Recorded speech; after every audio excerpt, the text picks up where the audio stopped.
Hey, it's Rich Tehrani. Thanks for watching. We are here at the ITEXPO Tech Super Show. It's the 40th. It's February 2023. We're in Fort Lauderdale, Florida. On our program today is Jim DeBald. He is with White Label Communications. Jim, how are you? Good. Thank you. Good to meet you. Good to meet you too. Thanks for being here. So what do you guys do? White label, private labels, or white labels as the name insinuates, UCaaS solutions for MSPs, interconnects, VARs, a variety of channel partners. We only sell through the channel. We don't sell direct at all. We sell through the channel. And why would the channel want a white label?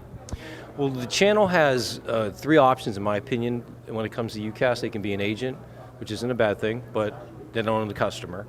They can private label or they can build their own platform. And in our experience, and I'm biased of course, but the best option is to private label because the top line revenue is the managed service providers, and then the comparable margins are much higher at the end of the day.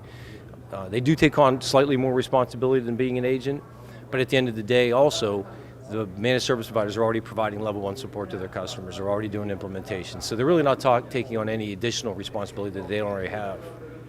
So the MSP can make more money, because they own the customer, theoretically their valuation can increase as well, right?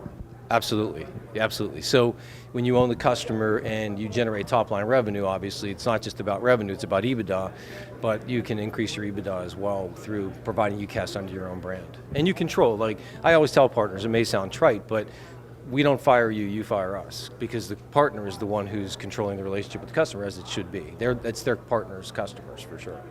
And it's a competitive market. Why would an MSP choose you guys instead of someone else out there? Great question. So when it comes to the business models, there are lots of organizations out there that want to be an agent, again, for a variety of national carriers we're all familiar with.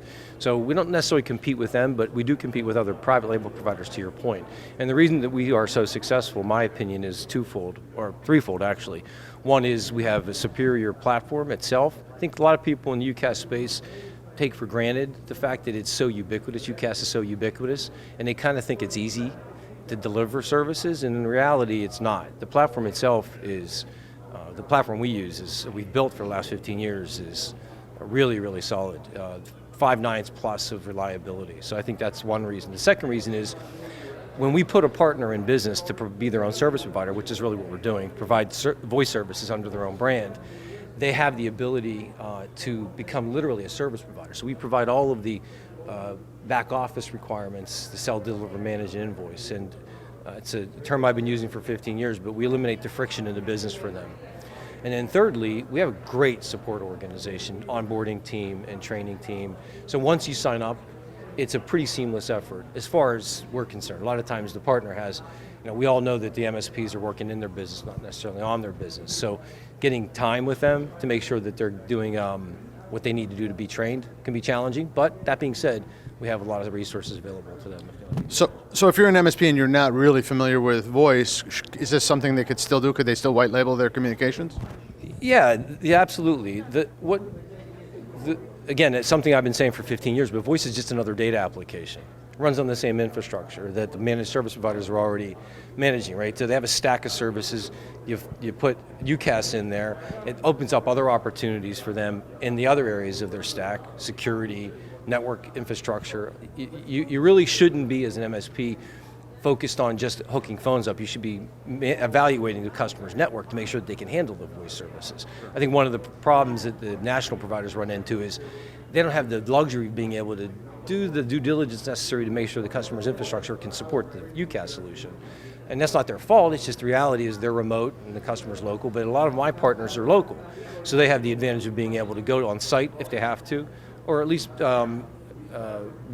well, they do go on site a lot of times actually. They provide a lot of hand holding for the end user, and it's a much more comfortable relationship between our partners and their end users. Did we miss anything? Our website.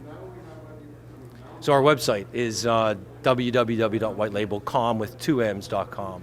If you want to learn more, we have a bunch of white papers on the website as well. How to build UCaaS into your build UCaaS into your product stack, how to choose a white label provider, the two that jump out. We also did a white paper on the industry, what the nature of the industry is, but I think that's about it. Thanks for being here. Thank you for having me, Rich. I appreciate it.